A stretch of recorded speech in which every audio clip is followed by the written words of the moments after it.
Se conoce como Reforma Protestante al movimiento religioso dentro del cristianismo iniciado en el siglo XVI por un monje alemán, Martín Lutero.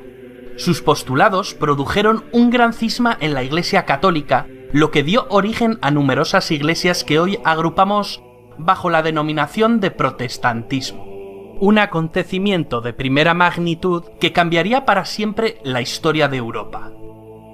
¿Quién era Martín Lutero? Lutero era un monje católico agustino que, escandalizado por el bochornoso espectáculo de la venta de indulgencias por parte de la Iglesia católica, clavó en la iglesia de Wittenberg 95 tesis a modo de crítica. Todo un desafío al poder de Roma. Esto ocurrió en el año 1517, y hay quien pone en duda que este valiente gesto ocurriese tal y como nos lo han contado. Es igual, lo importante era el contenido de la denuncia. Las 95 tesis eran una serie de proposiciones en forma de queja con el propósito de reformar un aspecto algo turbio de la Iglesia de entonces, lo que hoy conoceríamos como un panfleto. Pero, ¿qué era eso de la venta de indulgencias? La doctrina de las indulgencias era un concepto muy asentado en los católicos de entonces, y que reportaba pingües beneficios a la Iglesia. Sin ánimo de ofender a nadie, vamos a explicarlo de una manera un tanto ramplona para que se entienda. Vamos a ver. Todos los humanos somos pecadores, y quien esté libre de pecado que tire la primera piedra. Sin embargo, podemos purgar nuestros pecados por medio de la penitencia, es decir, la confesión de esos pecados. La penitencia es uno de los 7 sacramentos. Todo aquello estaba muy bien, pero no todos los pecados conseguían ser purgados en vida, y para eso se inventaron el purgatorio. Un espacio, bueno, no es un espacio físico, sino un estado transitorio entre el mundo de los vivos y el reino de los cielos. Es decir, que antes de entrar en el cielo, tu alma debía pasar un tiempo muy largo purgando todos esos pecados. Como una especie de túnel de lavado para descontaminarte antes de que San Pedro te abriese la puerta celestial. El tema del purgatorio debía preocupar bastante a los devotos católicos de la época. El objetivo era el cielo, pero eso de pasarse 30 o 40 años en un espacio de tránsito no físico tenía que ser bastante aburrido. Sin embargo, había una solución: comprar indulgencias. Es decir, a cambio de una cantidad de dinero o de una serie de sacrificios, la Iglesia de Roma te daba un documento acreditando una reducción de años en el purgatorio, pensado para los difuntos familiares que en ese momento estuvieran pasando por el aburrido trance, aunque también podías comprar para ti mismo la expiación de pecados futuros. Esto de la venta, o mejor dicho, tráfico de indulgencias, era algo muy común en la Europa de la época. Por entonces el Papa estaba necesitado de dinero, pues estaba llevando a cabo la construcción de la Basílica de San Pedro. Las indulgencias eran perfectas para recaudar. Un producto muy rentable. Poco coste de producción, no eran más que un papelillo con un sello por el que se pagaba mucho dinero. El coste iba en función de los días, los meses o los años que quisieses restar de purgatorio. Las 95 tesis de Lutero criticaban fuertemente la venta de indulgencias. En 1519, tras la disputa de Leipzig, Lutero declaró lo que acabaría siendo uno de los grandes pilares del protestantismo: la sola escritura. El monje alemán abogaba por volver a los orígenes. Todo lo que no estuviese en las Sagradas Escrituras no podía ser interpretado a voluntad. La Biblia estaba inspirada directamente por Dios, por consiguiente, para Lutero era la única fuente de autoridad. Esto era algo bastante peligroso. Por ejemplo, el purgatorio no aparece ni en el Antiguo ni en el Nuevo Testamento.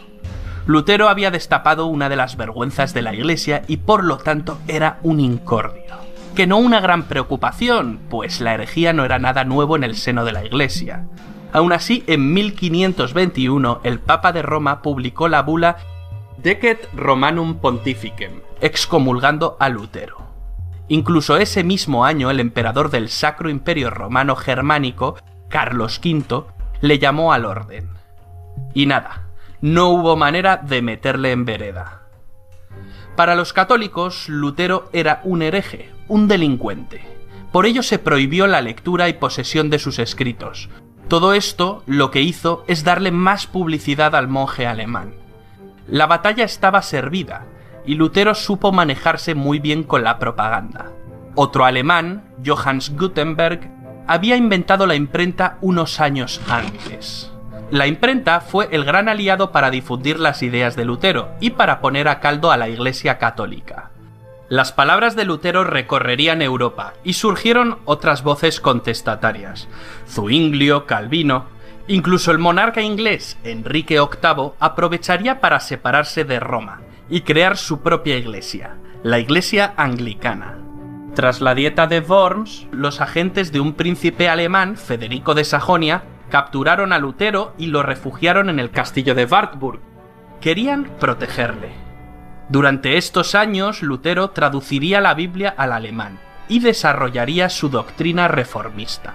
Este episodio es fundamental, pues para el príncipe alemán era muy importante tener a Lutero de su parte.